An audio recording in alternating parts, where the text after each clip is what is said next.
শুভ দুপুর বন্ধুরা, তোমরা সবাই কেমন আছো? আশা করি তোমরা সবাই ভালো আছো, আমিও ভালো আছি। বন্ধুরা, আজকে দুপুরের থালি তোমাদের সঙ্গে শেয়ার করছি। গরম গরম ভাত খাওয়ার জন্য কি রয়েছে দেখো। একটু আম ডাল করেছি মুগ ডাল দিয়ে। টকের ডাল খাওয়ার জন্য রয়েছে আলু ভাজা। পেঁপে আলু দিয়ে মুরগির মাংস পাতলা ঝোল করেছি। একটু মাংস খাওয়ার জন্য একটু কাঁচা পেঁয়াজ কেটে নিয়েছি।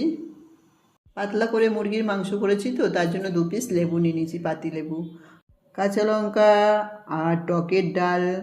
আলু ভাজা খেতে ভালোই লাগে। আর শেষ পাতে রয়েছে টক দই আর 2টো রসগোল্লা নিয়েছি। রসগোল্লাটা অনেক দিন বাদে নিলাম বন্ধুরা। তা চলো, আর আমটা আজকে কাটিনি, আমটা একটু দেরি করে খাবো, কেন মাংস আম একসঙ্গে খেলে একটু গ্যাস তৈরি হয়। তা বন্ধুরা টাটা, পরে আবার তোমাদের সঙ্গে দেখা হবে, ভালো থেকো।